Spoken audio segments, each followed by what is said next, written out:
Hello, gamers! Welcome to Games and Feelings, an advice show about playing games, being human, and dealing with the fact that those games also involve other humans.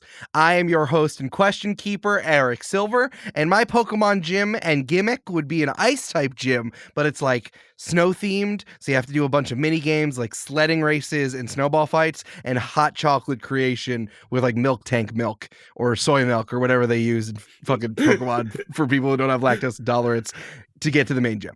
Hi, I'm Mischa Stanton. My Pokemon gym is Water and Ghost because it's a haunted beachside town. Oh, fuck yeah, dude. I like the idea that you have to do an arcade, like a gashapon that like takes your soul and swaps you with a Ghastly. There's like a funhouse mirror in the back. It's just one mirror, but it does allow you passage into the mirror dimension, and like you can ripple through it, and it's like a crazy nega arcade. I like that. I like how you were secretly Giratina the whole time. That's good. Yeah, absolutely. Hi, my name is Matthew James Marquez. I go by Marquez most of the time, pretty much all of the time. And I've thought about this for forever. My Pokemon gym would be a poison type gym that's just based on theater. You know, spitting insults at each other, Shakespeare style. That's the poison that I'm playing with. I really like that. Spitting verbal poison. Got it. Yes. I like that it's like, can it be like poison normal, but the normal are just the sound Pokemon and they're the crew? No, because I've known some very, very witty and smart crew people that can spit poison with the best of them. That's fair. All talent is talent. That's my fault. Yeah. Make sound type its own Pokemon type. Oh, yes, of course. That would be nice. But then normal would just be like a cat and Mr. Mime. So I feel like they have to keep it. This is a very hot take. Normal should just be a Pokemon that doesn't have any types. Yeah. Like clear. There should be no type, and like that's what like Scratch and all of those moves are. They're just like, they don't have one. Again, what is fighting type except a normal type that is trained a bit? No, that's good. I also like the idea, because it comes from Arceus, that like normal is like, there's a godliness, like there's a clericness of being normal, that even though it's basic, or, you know, like the absence of color is whites, something like that. Sure, type purity, if you will.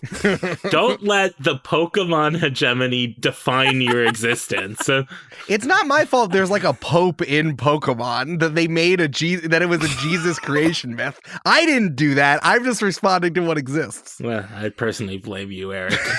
That's right. Noted Jewish gamesman Eric Silver creates Christian creation myth in Pokemon. That's me. This is exactly what I wanted from having you two on. Thank you so much for joining Games and Feelings. We're going to give some really good advice. Both of you are very, very knowledgeable in the specific things that you do. And I would love to go to our first questions and FAQs, not frequently asked questions. You can't find this in the Prima Guide. You got to go to the interviews that have been translated. And you don't know how good the translation is. So maybe if they reference a hippopotamus, it's not really a hippopotamus. It's a mistranslation. I just need to check with the sources. And the source leads back to the Game FAQs message boards. Yeah, it was actually one of you doing a message board, yeah. Marquez, I would love to start with you. Matthew James Marquez. Did I remember, was that your correct middle name? That is correct, yeah. Okay, I got it. Marquez Tiberius Marquez. Yep. I nailed it the second time. I know you from the wonderful show Tabletop Potluck, currently on a hiatus, but you and the merry band of gamers would learn a new tabletop RPG game and then play that on an actual play podcast, like that's on wax for people to hear you start a new game, which truly makes me break out in sweat. How do you pick up new games and feel confident enough that you like can play it well enough that it deserves to go on wax and you're letting other people hear it? First off, never have confidence. Number one rule. I do firmly believe that if you are 100% confident in what you're doing, you will fail. I think that it's almost impossible to pick up a RPG rule book and learn all the rules. Even if you've been playing it for years, there are still rules in the dungeon game that I will never know. Those rule books are long and incomprehensible to me. Any rule book, if you sit down, like the only RPG that I can learn full is something that is one page page. I do think that you just gotta let go of your preconceptions of knowing everything, which can be a little bit scary. That's a big one. It's just like, you're not going to know everything. And also, you can't plan out everything. Sure. Like, ultimately, you're just kind of like, I'm going to play a game with my friends, and this paper that has words on it helps, but we're just going to like figure it out as it goes. It ultimately doesn't matter, because what really matters is what your players react to, and you just have to play along with them, because you will have a character that you think is really important and you've poured your heart and soul into it, and then they will not ask that person's name. No, very fair. Or the opposite will happen, where like you just come up with like a funny little guy in the moment, and they're like, "What's his name? What's his wife's name? What's his family like?" Yep, you just gotta roll with it. The good thing about a lot of RPGs is they do generally tend to live in the world of genre fiction, so you could definitely just say, "These are the things I like from this genre." Make a bullet point list of aspects that you like, and then just have them on hand. I tend to have like factions. That's another thing that Friends at the Table, Awesome Walker likes to have, is just factions. What house do you belong to? That's just such a fun little thing that you can put in like almost every genre fiction. Absolutely. I think the thing that always trips me up, especially when it's a one-page RPG, if I sit down and I read it and I'm like, I have no idea how the dice work in this. Like, I think I was playing Mothman, like, but Mothman is at my house and he's sleeping on my couch and I'm having a really hard time dealing with that. And like, I was trying to figure out how the dice worked, and I'm just like, I don't know. How many dice do I roll? How do I figure out if I win? Like, is it worth kind of just like smooshing it into a game system you already understand, like a Lasers and Feelings or a PBTA, where it's just like, all right, the game mechanics here don't really make sense, but we're going to roll 2d6 and whatever you get, we're going to use PBTA. I think that it really doesn't matter at the end of the day what you roll. Hell yeah. Like, there is a difference between recording something for, consumption and playing on your own. I think at the end of the day, you could have rules problems when you're recording something, and you could just say like, yeah, I got that wrong. Sorry. I went back and figured that out, but it doesn't really change the story that I wanted to tell. So if somebody were to ever point that out to you, you could just say, you got me. It was wrong. I'm not going back and changing what I said. Someone kicks down your door and they have a Portillo's in one hand and a Chicago dog in the other, and be like, I had a lovely time in Chicago and you were wrong when you recorded that on the podcast. I also I feel like I should give context that you live in Chicago. Someone's not just showing up with the accoutrement to Chicago and just like they're at Marquez's house in New Mexico. Yes, don't bring me a Chicago hot dog in New Mexico. Thank you, Marquez. I really appreciate it. I will not bring you that power up. Mischa Stanton, I have a question for you. Okay. You are always telling me the hot new craze when it comes to accessibility in video games. I try to keep up with it. I know, it's the hot new thing that's taken the world by storm. Accessibility, allowing everyone to play games. I feel like I just want a platform for you to talk about the thing. Maybe if you've seen around, what's your hot take about accessibility right now? My hot take about accessibility right now is how much I dislike get good culture. Yes. That if somebody plays a game and is like, hey, I'm having a really hard time like physically making my hands move fast enough that I can successfully play this game, and its rabid fan base is like, well, your hands just suck and you can't play this game. And that's bad, and I don't like that. I think that narratives that are important to our culture, as we have all collectively decided that video games are and tabletop games are, like it's 2022, we all pretty much agree games important part of culture. And so to take that like part of the cultural conversation and put it behind a door of like, you have to be able-bodied and smart enough and like all of these things just to participate in the conversation in the first place, I'm not going to say it's like abnormal. That happens to disabled people a lot, but it is shitty and bad. Fair, very fair. So, like, this has come up a lot because a lot of my friends are playing Elden Ring, and that is a game for a variety of reasons, and a genre of game for a variety of reasons I feel like I have a hard time participating in. I have hand joints that are bad. I have, like, a low tolerance for frustration due to my neurodivergencies. It's just, like, not a game that I have ever felt was trying to ever meet me halfway, or, like, a genre. This is to say, all of my friends are talking about Elden Ring.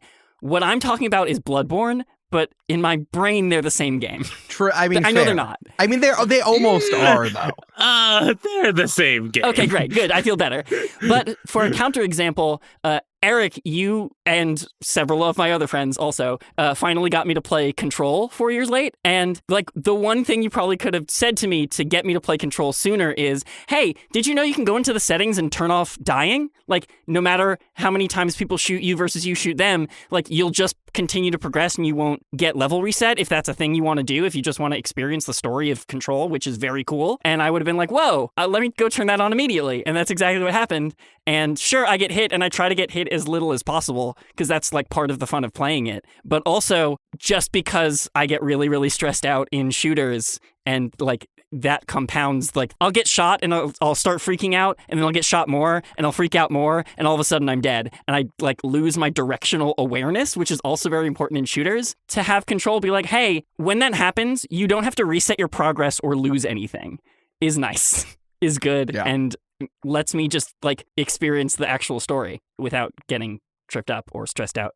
Yeah. We're just like some dudes who aren't that good at video games and don't want you to be yelled at on the internet. So I appreciate, like, we're seeing the various ways of how being accessible is good for all people for all the various reasons they have, not just, like, baby shit. If you want to, like, take that further, like, my partner, Erin, has cerebral palsy, and she doesn't have control over her left hand. So, like, gripping a controller just to play any game is a thing she has to contend with. I know that there are adaptive controllers and APIs for adaptive controllers that, like, cross platforms. Like, for example, I think you can use the Xbox adaptive controller system with a Nintendo Switch, and there's, like, a Steam map for it. So I know that there are those options, and that in particular is pretty accessible, and I'm following, development and software development of it as it gets more and more into the hands of disabled people who can actually modify it for their own needs. But then there's also what's a good example? We played God of War 2018 together, where I was kind of the hands and the dexterity of it. But that was a game, especially that one, because it's all supposed to be like a one shot. It's like the camera is continuous. It's very immersive for an RPG. And so she felt like she could stay in it, and she was really doing a lot of the problem solving. I don't really know that there's, like, a concrete thing that made that more accessible versus other things. But in a very abstract way, that narrative was more accessible than a game that, like, puts those kind of things behind a wall. I definitely agree with that. And I think that people, maybe in the conversation that we have about our game's art, because obviously that's good because we're looking at it and we care about it and we want it to be an artistic medium that people are putting time and effort into. It also needs to be fun. Yeah. Like, that's the thing about the things we are going to talk about on this show. It is an activity you do to have fun. And gating that behind the type of fun that I think people are supposed to have is really kind of whack. And a lot of the problems that people are bumping into when we talk about the questions we have on the show. That also comes down to, like, the psychographic of the type of gamer you are. Oh, fuck yeah, dude. There is a certain type of person who plays games and has fun by proving that they're better than other people at that game. And that's not just a competitive game like Magic the Gathering where you're playing a physical person. Like, that can be a single-player game. And that mindset sucks, and I don't make friends with those people. Listen, if you add accessibility options to your games, you don't have to use them. Yeah. Like, there's an entire section of the speedrun website where you type in exactly what your modifications to the game are and how you're completing it. Like, it doesn't invalidate people who don't use those things being good at the game. Like, you're not worse at the game because someone else gets to play it. It's almost like the things that we say in other spaces when we talk about this are also applicable to games. Just because it exists doesn't mean it doesn't ruin your shit. Just don't use it. You don't need to do the thing that other people need. That's how I view gender. Good. That's fair. All right, you two want to answer some advice questions? Yes. Yes. Okay. I have a question here that's from Isabella, but because I am the question keeper, I reserve the right to give you a silly advice column type name. So this is from Run Pacifist Run. How to do an evil/mean run in choice games and not feel like a human failure. Now, I want to say first and foremost, we do not feel that way for you. I understand you're putting that out there and that is an experience you're having. None of us here feel like you're a failure just because you like kicked a chicken in Fable 2, just so you know. No, I think that there's a kind of game, and by kind of game, I mean Undertale. Right. Where the game tells you don't hurt people or you're a bad person, which is a great lesson to take with you in real life. And Undertale was important in that way because it was really the heaviest handed version of that question being posed to players of video games in a modern context. But like, the reason that there is content in Undertale for if you don't do a pacifist run means that that's a valid way to play the game. Yes. Like, if the game didn't want you to hurt someone, it wouldn't let you. Games are closed systems. The fact that there are options means that there's content to explore. And as a content consumer, you are allowed and within your rights to explore that content. I do dislike when games slap you on the hand and go, look at you. You did this when you don't have a choice. Oh, you mean The Last of Us 2? Yeah. Which is the literal entire embodiment of that entire goddamn game is, look at how you killed people. I can't believe you did that. There's actually a prime example of this, again, with my partner Aaron. Another game we bought to play together in that way was Shadow of the Colossus Remastered for PS4. And we played the first Colossus, and Aaron said, no, I hate this. She saw that Titan fall with that dramatic music and that beautiful cinematography and was like, no, I hate this. I don't want to play this anymore. Turn it off, please. And I said, congratulations, you beat Shadow of the Colossus. Good job. Yeah. Yes. Yeah. Valid reaction. Literally the only way to win that game. Yes. I would like to say to the question asker, you can always look up that option on YouTube and you never have to make that choice. And it's kind of like you're making that choice because you're typing it into the bar, like bad run Mass Effect, and you can just watch all of that renegade scenes and you didn't make that choice. That was someone else. That's over there. I can still enjoy the cutscene, but I didn't make that choice. Honestly, it is such a blessing to all of us who want to do scary things and bad things that we can just look it up on YouTube and it's totally fine. I think we kind of alluded to two things. There are two different questions here. One is the Shadow of the Colossus thing that Mischa just said, and the Last of Us 2 thing, where the video game is pushing your face into the toilet and giving you a swirly and telling you you're a bad person. I think that we definitely touched on that one. The game's doing it to you. You're experiencing, they want you to do that. The other one is the Undertale thing, and the other ones like that, is where a group of people who love the game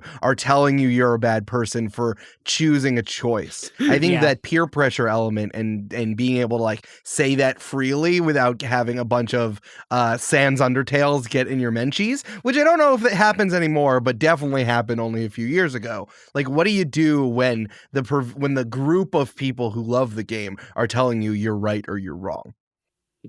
Touch grass. Yeah.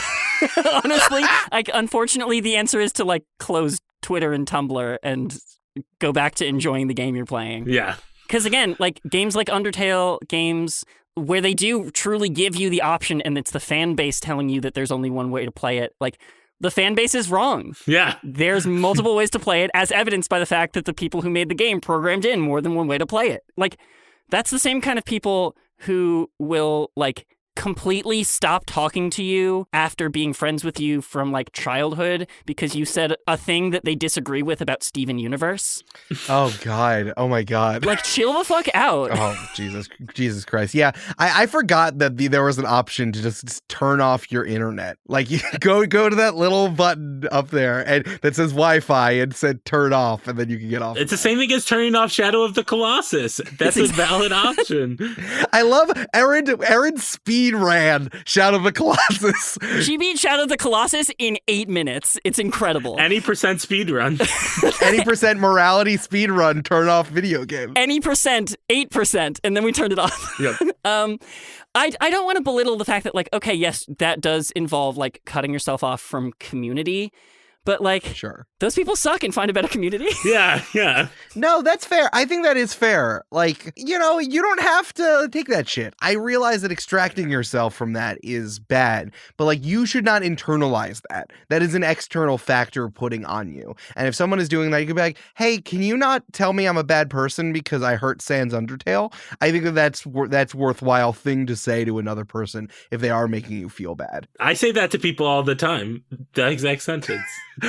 Marquez, you're at your job and you pick up the phone and being like, stop telling me I'm bad because of Sans Undertale. Then you put it down. I heard Sans Undertale all the time. Listen, he's already Bones. He can take it. Run, pacifist, run. Don't feel like you're a bad person because you're interacting with art and you don't have to tell anyone on Twitter or Tumblr. And if someone's telling you that you feel bad, that's on them. I will also say, if you do a genocide run of Undertale and then you manage to beat Sans in that final fight, man, that's some bragging rights. Holy shit. Yeah. I'm trying to think, are there any other games that we're not thinking of that like really make you feel bad about this stuff? Oh, yeah, Spec Ops: The Line. Oh, that's a good one. Yeah, you just kind of like do a war crime, and then they're like, how do you feel about doing this war crime that you pressed A to commit? And it's like, I don't feel bad. I feel like I wasted $60. Yeah. I think that one's important, though, because if you're willingly buying like a U.S. Army shooter... Oh, yeah, it's meta important, but like... It's important that a thing sponsored by the U.S. military said the quiet part out loud, but I did already spend the money on this game from my paycheck. Right. I also think that if you are feeling bad about this, you might not be the target audience that needs to be explicitly told about that you're doing a bad job. It sounds like you have emotions that are accessible to people who are making art and game and are pushing at it. So I think you're fine. Good job having feelings. Like what if you played an entire RPG where like Dungeons and Dragons and your DM threw a bunch of goblins at you, but didn't tell you that it was an option to not kill them, and then said, and here's the goblin babies that have no parents now. You would be like, cool, I'm quitting this game. I've heard of that before. I really have. But like, I've only heard that in the way where someone needs to be punished. Like, you need to tell your murder hobo group that like things have stakes and people are people and monsters are people. Like, I've never heard someone do that from the jump and being like, whoa, I already knew that people were people. You don't have to lay it on thick in my fun time. Like, you didn't have to do that. Like, I've always told my players, like, this town has laws, and if you commit murder, things will happen to you. The kind of person who needs that in their TTRPG experience, the kind of person who spends the first 5 levels being a murder hobo, generally getting into chaos, picking the chaotic choice even if it hurts bystanders without thought to them, the kind of person who needs the session where you go, look at these goblin wife and children, I feel like is the same kind of person who would learn that lesson and go, oh, killing NPCs is wrong. Play Undertale for a pacifist run and then shame people who don't on the internet. That's fair. There's like a linear progression through like one thing where you got the first point, but now you have to like get the second point. You know what I mean? Like You're still going. It's all about given expectations. Does the game give you the choice to do this? Does the GM tell you that you have an option here? Like, you can't punish people. Like, what if at the end of BioShock you were punished for the plot twist of BioShock? You're not punished for it. They're not like, wow, look at you were just being weak. It was like, no, Andrew Ryan is wrong and a bad guy. There's also a game with a moral mechanic that builds in meta commentary about how we play video games without making you feel bad for any particular choice. I guess they do kind of shame you a little bit, but like, it's all in good fun, I feel like, in BioShock. Yeah, listen, I'm not going to get into BioShock Infinite. I can't do it. That doesn't count. That was like, what if it was the 1950s in the sky? Is that good? Is that good for you? What if we built a video game concept around the idea of hiring Postmodern Jukebox for the music? And also, everything was fine starting in 1952, and we should never question it. Actually, have y'all played BioShock Infinite? Yes. The best part in that game is where you find that wall scroll, like, or that painting, or it's like a canvas or a wall or something, where it says like city, waterline, no, city, cloud, yes. That's in there. They put that in the game. It's great. Good. That's very funny. Wonderful. I think that we have tapped into it. We finally nailed it. All cities should be on clouds, and that would make everything better.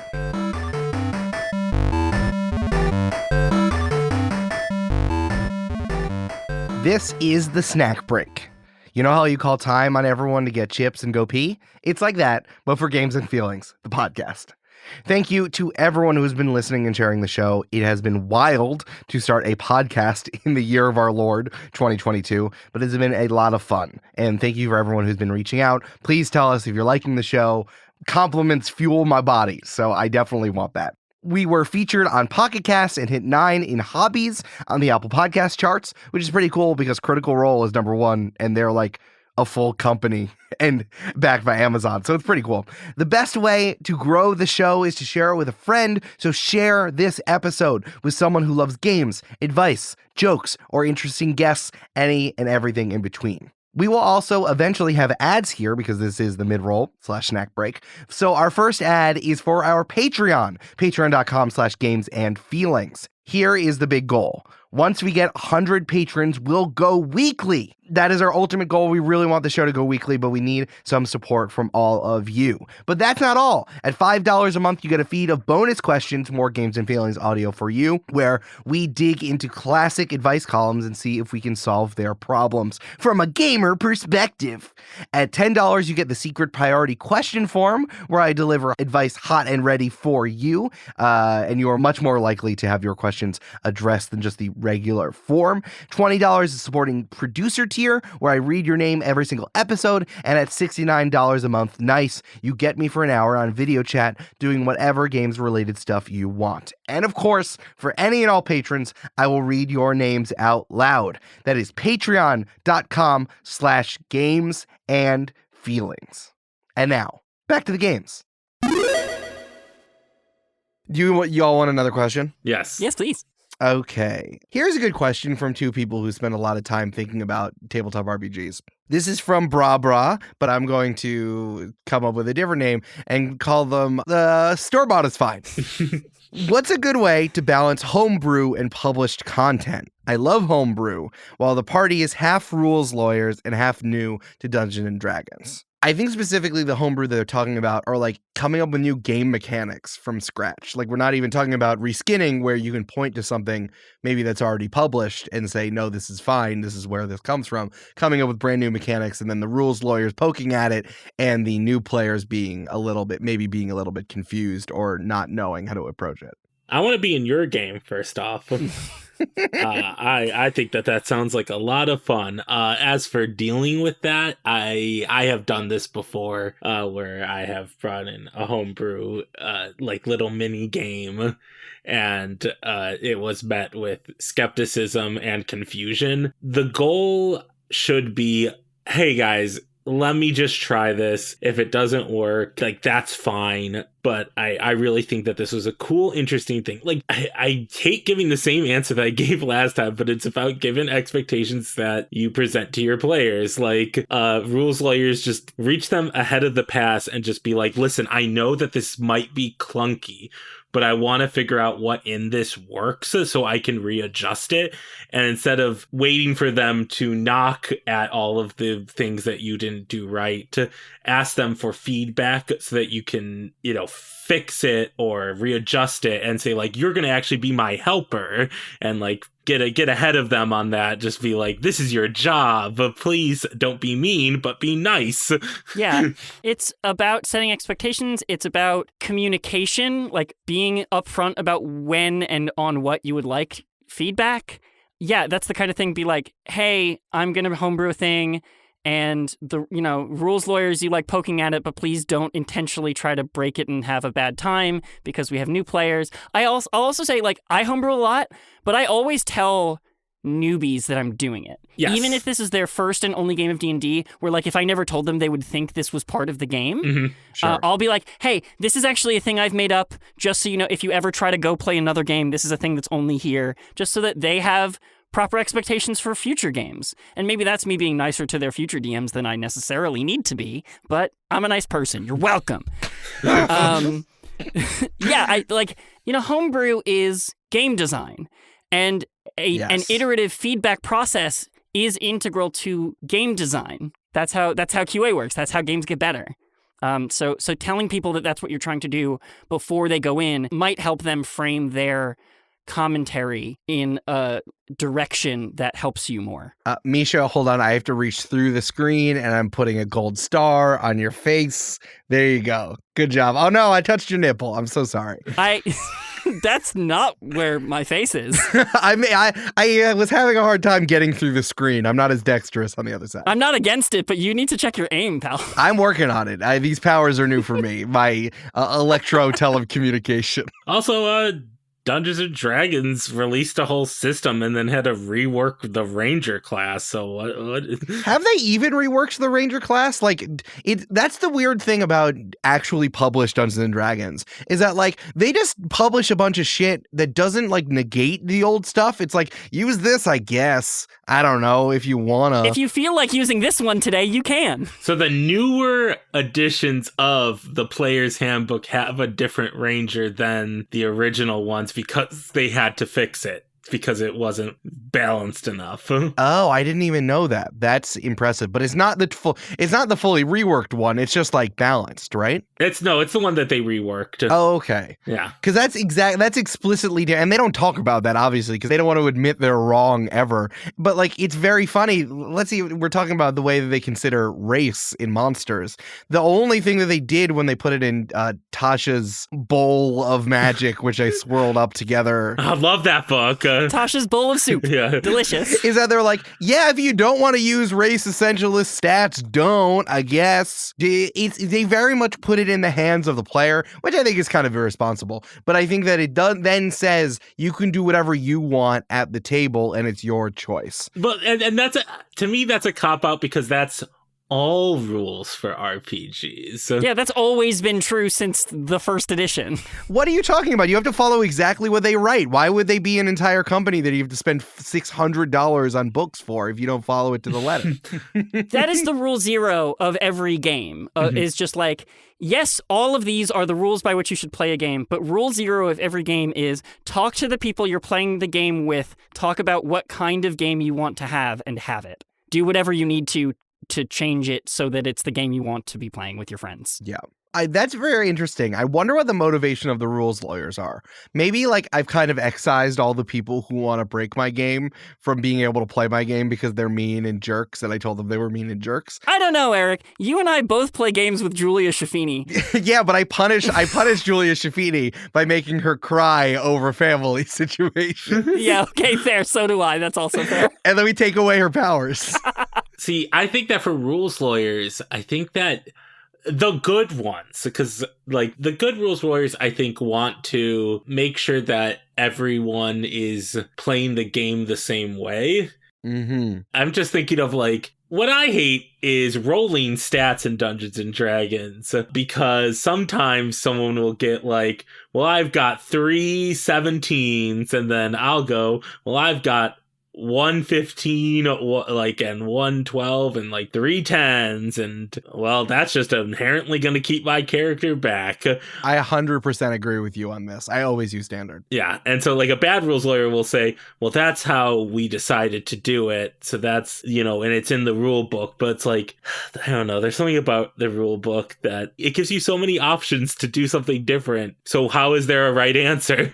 No. That's just like a real lawyer. It's like, yes, you have the written letter of the law, but it's open to interpretation by all sides depending on what everybody wants out of the situation. And what if the law is wrong? Yeah, and what if the law is wrong and should be changed? That's also a thing we do. Like Abria Iyengar on Dimension 20 the 7 developed this reputation over the course of that campaign of like being like a public defender rules lawyer, where she would come in with rules things so that the players could get advantage and wouldn't really bring up when the players were wrong. And like, there's a certain defending of your fellow players in situations that are malleable that is more noble than attempting to manipulate the language of the rules as written to gain a personal advantage at the cost of the other people at the table. Like that's a sleazy rules lawyer. Yeah.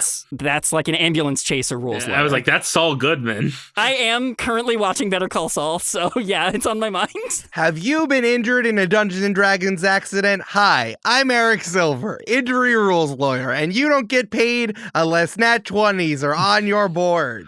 Bob Odenkirk in goblin makeup and fake teeth with medieval material but like well-cut lawyer suit. I'm putting that into my next campaign. That really feels like a Mr. Show sketch, honestly. I'm surprised that doesn't exist. Yeah, and then David Cross comes in and does like a very racist accent for some reason. Like that definitely aged poorly.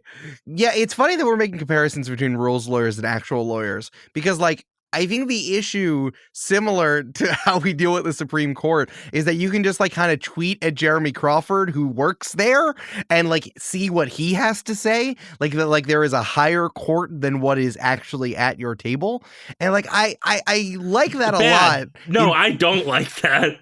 Sorry, I was thinking about Dungeon Court and not another D&D podcast. Oh, okay. Like, I like being able to ask someone else if they can adjudicate, but I agree, I do not like going above the person who's at the table. Like, the whole point, I'm running the game. Don't try to fucking take out my knees while I'm trying to make us all have fun. If a player went behind my back and tweeted at Jeremy Crawford, well, my GM said this, what is the real rule? And then showed it to me as though it is a, like, word of God, I would be like, cool, now I definitely don't want that rule in my game. Definitely, yeah. Yeah, for sure. I would definitely be like, okay, well, rules is written. There's an NPC that you didn't know about that's a 20th level wizard that casts Meteor Swarm. Have fun. I know. It's like the only thing holding this whole thing together is that the person who has decided to tell the story doesn't just say, fuck you guys. Like, why can't we all just be harmonious and like listen?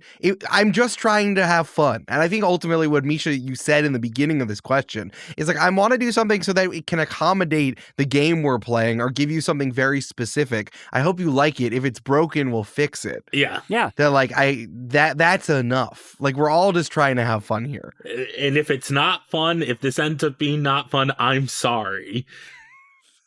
I'm so sorry. Like, I misjudged that. And if your version of fun comes at the cost of everyone else's fun, that becomes a like, hey, let's stop the game and have a conversation about how we act together person to person. That is where like a heavy conversation outside of the game probably needs to happen, because those people should change their behavior. I have been one of those people. Did it help? So what happens is I, in character, sometimes say that someone's idea is not the greatest, and then the person is like, yeah, but I really like that idea and I wanted to do it. I was like, I am very sorry. I will not do that anymore. It's like, no, you in character had an idea and me in character shot it down. I would like you to know that in the future you can crap on my character if I were to do that again. But also, I'll try not to do that again. Like, I want you to have fun. If you have a weird idea, because I think that another thing is like people sometimes are just like, well, my character would say this. It was like, yeah, but what's good for the fun of the people playing as opposed to the constructed character that you have in your brain. Yeah, that's a big thing too, is that like you can make your character such that they would do anything. So that like it being in character for the character you've been playing is no excuse for killing the fun for everyone else. Yeah. Like, you don't get character development at the cost of the game not being fun. Yes. Nothing is funnier to me, and I wish people did this more on actual play recorded stuff, but I wish I could do this more off of it, is me saying, my character hates this, but the player loves this. That sentence is so perfect that it's enough for you to say, you just need to give me a reason to go along with this, and I will make the imaginary man I'm controlling say yes. You know? Yeah. This is also, I think about the times that someone plays like a knight or a paladin, someone like or Batman for that matter, with like a very hard code of ethics, but like, no, you try to make it happen and be like, I want you to happen, but you need to give me something that will give me some excuse. So it's like, well, you're blindfolded for the rest of the session. I'm like, perfect, thank you. Or like, I'm turned around. I refuse to turn around for the entire time we're in this brothel. I'm only going to look behind me and down at the ground. And like, that's very funny. And you can put yourself in that particular situation as long as you, the player, are available to putting yourself into a silly situation to accommodate it by your code of ethics. And whether that's your player or you as a rules person. Listen, Batman, you have a thing about not killing. You could just look away. Batman walks away as Deadpool says, "All righty, friends." Something, though, that I am very happy about this. We've already said the point is to have fun to so many questions we've done so far. Is it going to be a repetitive thing? This is why I love this show and I want this show to continue, is that, you know how most advice shows are just talk to your friend, talk to your mother, talk to the bride. It's the same thing as we're just trying to have fun here is ultimately the response to a lot of these questions. Well, the reason we've elevated games in our cultural discourse is because fun has become a very important building block of our society. I mean, on the darkest end of that, it's like capitalism has come up with a way to distract you from the dystopia it's creating around you, and that's important industry. But like on the other positive end, like having fun in the face of a world that tells you just to be a cog in a machine and not feel things is radical. Mm-hmm. Having fun is a precious resource. Exactly. Yeah. It's one of the 12 resources that we have in this world, but it's the one that I actually understand and I know how to trade for sheep for wheat for fun. A lot of people make funny Maslow's hierarchy of needs jokes, but like fun is in there. Fun is like, it's one of the top couple layers, but like it's super in there. I think there's also something really important about doing something that doesn't make the numbies go up, or that you're just like, I'm going to do something just because I like it, because it makes us all feel good. Like, who cares that I spent $70 on this super edition book and someone in a corporation wrote it? We're just going to do the thing that makes the most sense. I think there's something very, I don't know. I don't want to say radical, but like, fuck, doesn't it feel like a really powerful act sometimes? Yeah. Powerful act is a good way to talk about it, too. It may seem frivolous because of the values that our society puts on it, but like it is powerful to be in a room with people you care about and all experience joy together. Marquez, I want to give you the last word just because us two Jews feel like we interrupt for fun. So I want to give you the last word. I would like to say that stealing from large companies in order to have fun isn't really stealing. Awesome. I like it. Someone cross-stitch that, please. I would love that. Where's the Games and Feelings merch store? Let's go. Oh, no. This PDF of Dungeons and Dragons fell off the back of a truck. Achoo! Oh, no. I spilled Dungeons and Dragons on the ground. I hope someone picks it up. Oh, no. I have a bunch of Magic the Gathering proxies of $300 cards. Where did these come from? I'm just dropping them everywhere. My hands, they're so slippery. Somebody I've been playing Magic the Gathering with recently has a proxy smothering tithe that's just Bernie Sanders, I'm once again asking. Good. Great. Good. Speaking of fun, I would like to go to our final segment, Queries from the Internet. That's just what Mischa and I are. We're queries from the Internet. All right, Queers in the Internet. Sometimes we take a question from Quora. Sometimes we look into the Yahoo Answers archive or somewhere else on the Internet to give us a response for our very impressive advice givers here. I have something for my new favorite Twitter account called Depths of Wikipedia. I found this, and I really just come with me on this journey here. I found a list of games that Buddha would not play. Oh. Okay. The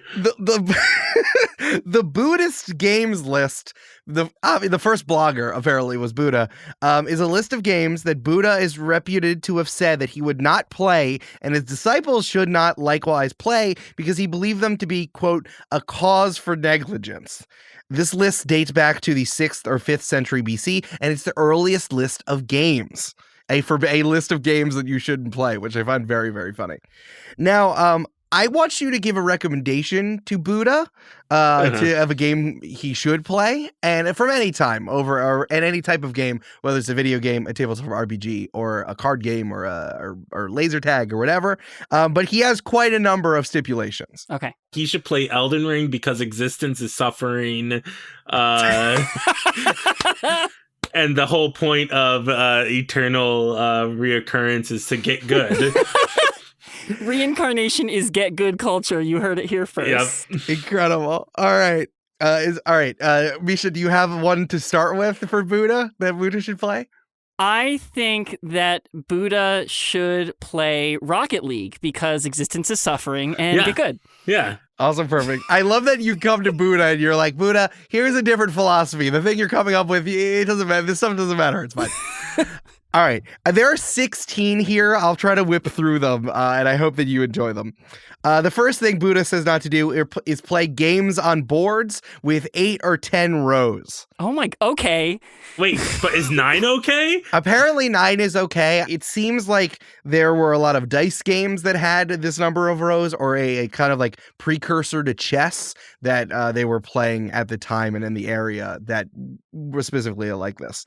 However, if you take the board away, that doesn't count because you can't play the same games on imaginary boards. Also, where does columns fit in? If you have a different number of columns, can't you just flip the board a certain way and then the rows are now no longer that number? That's it, Marquez. You outsmarted Buddha. Good job. I love this idea of Marquez as a disciple of Buddha, and you go up to the eminence. Yeah, he's sitting by like a 9x8 board, and I just kind of like move it, and he just goes, ah.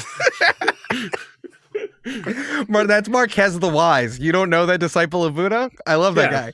All right. Number 3 is games of marking diagrams on the floor that's so a player can only walk in certain places. It seems like this was referring to a version of hopscotch that they were playing. Yeah, okay. I was going to say no hopscotch. No hopscotch. I'm in favor of this rule. No. There's another game where players either remove pieces of a pile or add pieces to it, and with the loser being the one who causes the heap to shake. That's anti-Semitic. No dreidel. No dreidel, no pick-up sticks, no jacks is what it seems Jenga? like. No Jenga? No Jenga. All games of throwing dice are out. No dice. Here's a very specific one, which I don't know what this game is. Dipping the hand with the fingers stretched out into lac, red dye, or flower water, and striking the wet hand on the ground or on the wall, and then calling out, "What shall it be?" and showing the form required, elephants, horses, etc. That is so much more specific than the other ones. That's not a game. It seems like some sort of charades, right? Buddha says no hand turkeys. No, because you're not guessing what the other person made. You're just kind of like art interpretation. He's asking you not to interpret art that you put on the wall. So like, but does that mean like no shadow puppetry? Yeah. I assumed it was something like shadow puppetry and charades were the two that came to mind of some sort of thing like that. I'm going to put my hand in red paint and slap it against the wall and ask you if it's a bear or something. No, Marquez, you have to say, what shall it be? What shall it be? What shall it be? All ball games are out. No balls. You can't blow through a toy pipe made of leaves. That's bullshit. I didn't know that was a game, but apparently it is. I guess it says it's nature. I don't know. I don't know these rules. This is what's here. This is the translation from Wikipedia. There are a lot of playing with toy work equipment. So you can't play with a toy plow. You can't play with a toy windmill. You can't play with a toy measure. You can't play with toy carts, and you can't play with toy bows. Oh, I love toy windmills. So no mousetrap. No mousetrap. Mousetrap is out. You can't play the game where you trace your finger in the air or on a friend's back and they need to guess the letter. I swear to God, I play this game all the time. Wait, I used to play this game with my mom when I was a kid. That makes me really sad. Well, Buddha says no. Buddha says no. Buddha says no. You can't guess a friend's thoughts? So no 20 questions. That one links directly to charades. So I don't know why the person on Wikipedia thought that one was guessing a friend's thoughts as charades, and the one where you say, what shall it be is not. But yeah, what shall it be is also that. That's also that. So like, does the Buddha think that asking someone, what am I thinking about right now? Is that a game to... Apparently, it seems like it.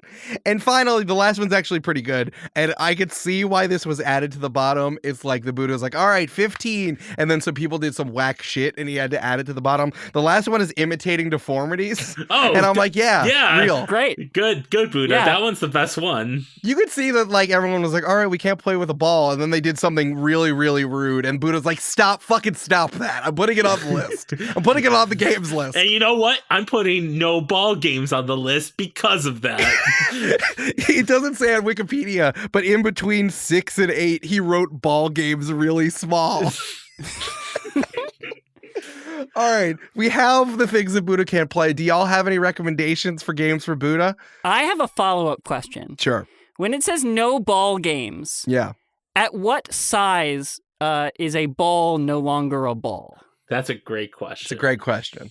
Because Yeah, this is how I DM, is where I say, what are you thinking? To an obscure Yeah. question someone asks me. So I believe that Chinese checkers actually fulfills all, which is not a Chinese game, so Buddha not knowing about it. It's actually a German game. I looked this up recently. Mm-hmm. Chinese checkers does not have a board that has 8 or 10 rows. Mm-hmm. It doesn't make you guess people's thoughts. You don't have to walk in a place on a ground. The only thing is, do marbles count as balls? I don't think so. I think that's a game piece. Okay, then I'm going to go with Chinese checkers. That's good. I think that fulfills all 16. Unless the name cites Chinese checkers is like, unless that is overarching. We can call it what they call it in German, which is like starboard or something. That's fair, because I think that might be under the umbrella of doing whack shit. I think is what 16 is. Like, don't be rude. Don't be whack. Candyland? That's good. I guess there really is no, because it is all luck though, and there's nothing specifically about luck. No, there's dice, but there's not cards. Buddha has forbidden dice, but Candyland is done by pulling cards, correct? Yes. There's 2 versions of it. I will say, I don't often consider Candyland a game because there's no ability for strategy to affect the outcome in addition to luck, but also a bunch of stuff that Buddha listed weren't games neither, so we're fine. A toy pipe is not a game, Buddha. Chill, dog. Yeah. So he got really fucking bothered by one of his disciples blowing on a pipe, and he's like, let's go on the games list. Oh my God, would you stop playing that, please? Stop. What am I doing? Let's go on the list. He was just like hitting a ball against the wall and catching it, and it was just constant noise. He's trying to find enlightenment, and you just hear ka-thunk, ka-thunk, ka-thunk. Also, the game of life. That could be good. That's a good one. Oh, but Marquez, you know that part where you get a child and then you say, what shall it be? I think that's forbidden. Oh, yeah. No one talks about how Milton Bradley was around in the time that Buddha was around. No one talks about that. You don't remember the time that Milton Bradley went on live stream and slapped paint on his hand and slapped the wall and said, what shall it be? What shall it What be? shall it be? Milton Bradley's hit game, What Shall It Be? You know what? I've gone around. I think that's the best game on the list. I think that's the best game we've talked about today is What Shall It Be?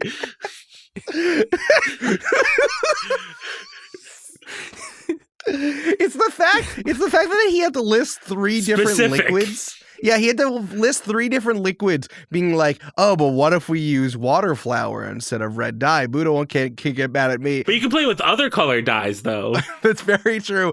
The trade routes were particularly vibrant because they were trying to come up with the different colored dyes to get around Buddha. I mean, that's the reason I was kicked out of Buddha's disciples, because I kept, bringing up loopholes into his proclamations, and he's like, you gotta get out of here, man. Hey, Marquez, I appreciate what you're doing, but if you're more focused on the games than enlightenment, you gotta go. Like, I only gave these rules secondhand. It's not like my main part of my teachings. Like, I have a whole thing. There's a whole religion based on my teachings, but you're just really focused on the game section. Nothing is funnier to me than someone like a high school student looking up Buddha and then getting like sidetracked and finding them. And when like they go to their world history class, he's like, oh, the guy who hated games. Yeah, I know that guy. I looked him up on Wikipedia. Listen, Buddha put out an LFG message, and then you show up for game night, and there's all these different rules about what games you can play. You got to find a new play group. That's all I'm saying.